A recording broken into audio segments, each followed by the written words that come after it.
Halo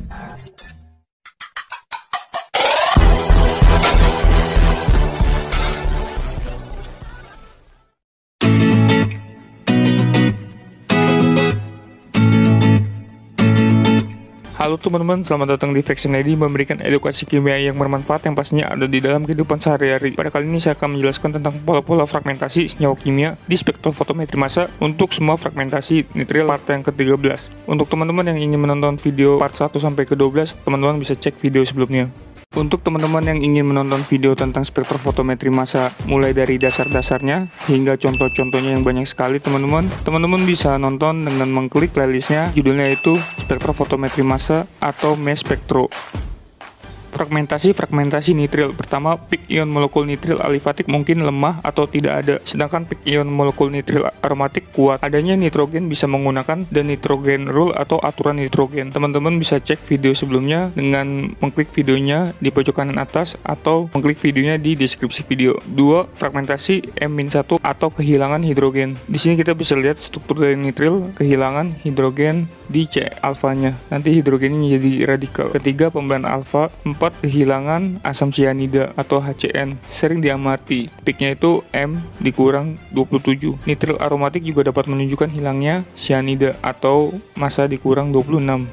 5. Penataan ulang McLafferty dalam nitril dengan panjang yang sesuai. Massa per elektronnya itu adalah 41. Apabila nitril terdapat hidrogen gamma, kalau kita penomoran Yunani di sini alfa, beta, gamma. Hidrogen gamma berikatan dengan gugus nitrogen sehingga nantinya menghasilkan gugus NH. Lalu nanti ada perpindahan ikatan tangkap seperti McLafferty yang lain-lainnya seperti aldehyde, keton, asam karboksilat, ester yang nantinya menghasilkan alkenanya. Fragmen ini terbaca di spektrofotometri massa sebesar 41. 6. Pembentukan siklik. Puncak unik pada massa per elektron 97 adalah karakteristik nitril yang mengandung sebuah rantai lurus dengan 7 karbon atau lebih. Jadi apabila nitril memiliki karbon lebih dari 7, maka bisa terjadi fragmentasi siklik membentuk siklik 6. Kita bisa hitung di sini karbonnya lebih dari 7. 1, 2, 3, 4, 5, 6, 7, 8. Karbon nomor 5 nantinya akan berikatan dengan karbon nitril. Untuk penjelasan pembentukan siklik lebih lengkapnya nanti akan saya jelaskan selanjutnya teman-teman. Peak ion molekul nitril alifatik versus nitril aromatik. Di sini di bagian kiri terdapat data spektra massa dari nitril alifatik. Kita bisa lihat teman-teman, peak ion molekulnya itu sangat kecil sekali atau tidak terlihat. Di massa per elektronnya itu adalah 68. Sedangkan kalau kita lihat di bagian kanan, peak ion molekul dari nitril aromatik yang nilainya itu 117, panjang peaknya itu sangat panjang sekali teman-teman. Jadi itulah perbedaan antara peak ion molekul dari nitril alifatik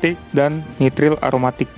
Pembelahan M-1 atau kehilangan hidrogen. Di sini terdapat struktur dari senyawa nitril alifatik di mana hidrogen alfanya itu apabila terjadi pembelahan homolisis dengan C alfa, hidrogen alfanya ini nantinya akan menjadi radikal, lalu karbon alfanya ini mendapatkan 1 elektron dan nantinya akan terjadi resonansi sehingga menghasilkan C alfanya ini berikatan rangkap dengan C nitril. Fragmennya ini memiliki massa yaitu M-1. Ini adalah proses resonansinya di mana tadi hidrogen alfa terjadi pembelahan homolisis sehingga nantinya karbon alfanya ini mendapatkan 1 elektron. Lalu terjadi resonansi karena karbon alfanya ini mendapatkan 1 elektron sehingga satu ikatannya ini akan pindah ke C alfanya sehingga dihasilkan nantinya C alfanya ini berikatan rangkap 2 dengan C nitril. Lalu C nitril jadi ikatan rangkap 2. Lalu terdapat tambahan 1 elektron di nitrogen karena proses resonansi. Kita bisa lihat di sini tadinya positif dan 1 elektron dan selanjutnya menjadi positif dan 2 elektron.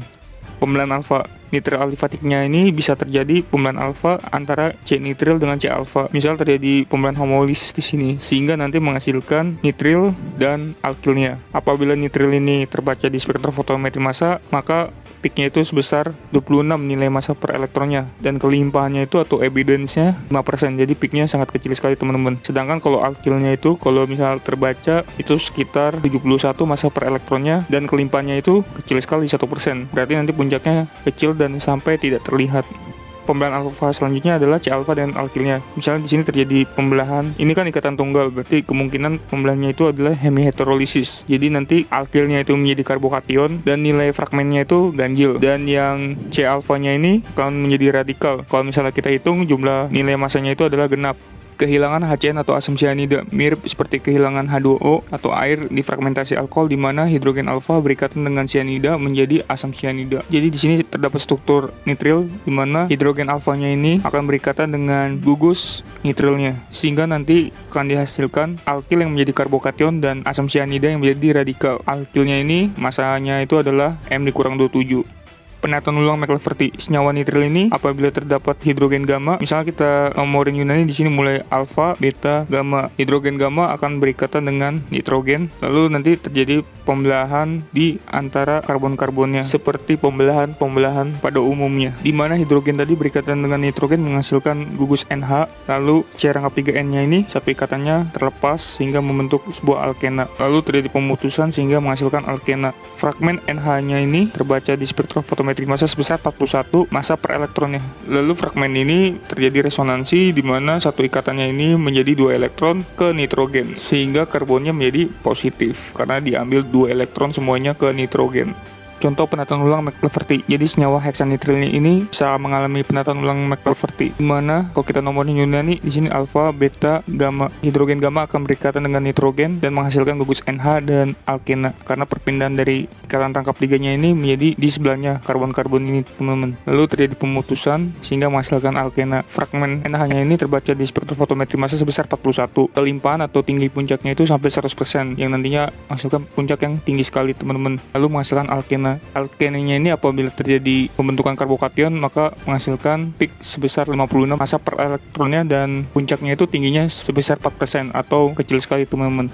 Pembentukan siklik. Apabila nitril memiliki 7 karbon atau lebih, maka dapat mengalami fragmentasi pembentukan siklik disertai pemberian hidrogen dari hidrogen 7 kepada nitrogen nitril. Jadi untuk penomorannya mulai satu itu karbon setelah karbon nitril. Jadi di sini 1, 2, 3, 4, 5, 6, 7. Karena dia memiliki 7 karbon, maka akan terjadi pembentukan siklik, di mana kita lihat bahwa di C nomor 5 akan berikatan dengan karbon nitril, di mana ikatan rangkap 3-nya ini menjadi penghubung. Lalu terjadi pembelahan homolisis antara C nomor 5 dengan C nomor 6 sehingga nantinya akan membentuk alkena di sini, teman-teman, antara C6 dengan C7. Hidrogen nomor 7-nya ini nanti berikatan dengan nitrogen sehingga menghasilkan NH seperti ini, teman-teman. Fragmen ini terbaca di spektrum massa sebesar 97 massa per elektronnya, dan fragmen ini selalu muncul apabila nitril ini memiliki 7 karbon atau lebih. Ini adalah spektrum massa dari propion nitril, di mana puncak ion molekulnya itu terbaca sebesar 55 massa per elektronnya, lalu terjadi fragmentasi kehilangan hidrogen atau M-1. Jadi puncaknya itu sebesar 54 massa per elektronnya. Lalu kita lihat di sini kehilangan asam sianida, di mana masanya itu dikurang 27. 55 dikurang 27 kan hasilnya itu 28. Berarti sesuai, teman-teman, puncaknya itu berada di 28 massa per elektronnya. Lalu kita lihat di sini terdapat puncak dengan massa per elektronnya itu adalah 15. Kemungkinan ini adalah gugus metilnya atau CH3. Lalu ini adalah spektrum massa dari heksanitril, di mana puncak ion molekulnya itu adalah 97. Puncaknya itu tidak terlihat atau kecil sekali. Lalu dia kehilangan hidrogen, jadi masanya itu dikurang 1. Hasilnya itu adalah 96 massa per elektronnya. Lalu dia kehilangan asam sianida, jadi masanya itu yang 97 dikurang 27. Hasilnya itu adalah 70. Lalu heksanitril ini karena dia mengandung hidrogen gamma, jadinya terjadi penataan ulang McLafferty dan menghasilkan fragmen ini, teman-teman, yang massa per elektronnya itu adalah 41. Ini adalah spektrum massa dari oktanitril yang nantinya akan kita cari, teman-teman, fragmen-fragmennya. Di sini sudah saya kotak-kotakin yang dimana nanti akan kita cari fragmen-fragmennya itu seperti bagaimana. Senyawa oktanitril ini apabila ditembakkan elektron di spektrum massa akan kehilangan elektronnya itu adalah atom yang mempunyai elektron bebas seperti nitrogen. Jadi satu elektron akan terlepas di nitrogen sehingga nitrogennya ini menjadi positif dan terbaca di spektrofotometri massa sebesar 125 massa per elektronnya. Lalu kehilangan 2 elektron, satu elektron tadi yang kehilangan nitrogennya, lalu satu elektron dari spektrum massa. Lalu kita lihat tadi puncaknya terdapat 124 massa per elektronnya. Berarti kemungkinan kehilangan hidrogen di karbon alfanya ini, teman-teman. Terjadi pembelahan homolisis. Karbon alfanya mendapatkan 1 elektron dan hidrogen alfanya ini mendapatkan 1 elektron sehingga menjadi radikal. Karbon alfanya ini mendapatkan 1 elektron sehingga hasilnya seperti ini, di mana puncak fragmennya ini terbaca di spektrum massa sebesar 124 massa per elektronnya. Lalu bisa terjadi resonansi di mana tadi karbon alfanya mendapatkan satu elektron sehingga nantinya membentuk ikatan tangkap 2 dengan karbon nitrilnya ini teman-teman. Lalu satu elektronnya lagi, pembelahan homolisis antara karbon dan nitrogen ini akan membuat nitrogennya ini mendapatkan 2 elektron. Dan hasil resonansinya seperti ini teman-teman, yang puncaknya itu terbaca sebesar 124 massa per elektronnya. Lalu kita lihat tadi terdapat puncak dengan massa per elektronnya itu adalah 98. Berarti kemungkinan kehilangan asam cyanida. Jadi hidrogen alfanya ini terjadi hidrolisis sehingga nantinya berikatan dengan karbon nitril. Lalu karbon alfanya ini dengan karbon nitril terjadi homolisis sehingga hasilnya seperti ini, asam cyanida menjadi radikal. Lalu karena karbonnya tadi pembelahannya hidrolisis dengan hidrogen alfa, karbonnya ini menjadi positif. Lalu karbon alfa tadi terjadi homolisis sehingga mendapatkan satu elektron. Sehingga hasilnya seperti ini di mana terdapat satu elektron dan muatan positif dan terbaca di spektrofotometri massa sebesar 98 massa per elektronnya.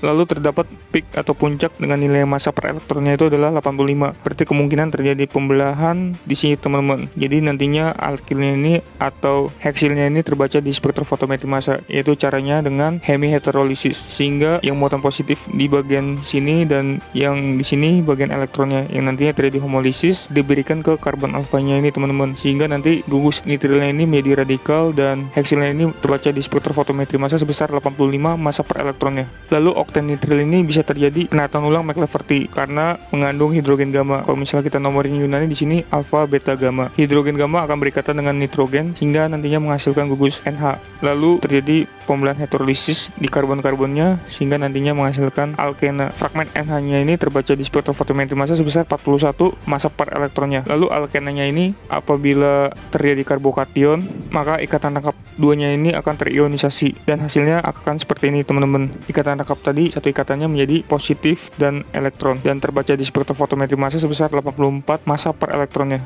Lalu karena oktan nitril ini memiliki karbon 7, maka bisa mengalami pembentukan siklik. Kita nomorin di sini 1 2 3 4 5 6 7. Di karbon nomor 5-nya ini akan berikatan dengan karbon nitril sehingga hasilnya seperti ini. Lalu hidrogen nomor 7-nya ini berikatan dengan nitrogennya. Lalu terjadi pemutusan sehingga menghasilkan alkena. Puncak fragmen sikliknya ini terbaca di spektrofotometri massa sebesar 97 massa per elektronnya.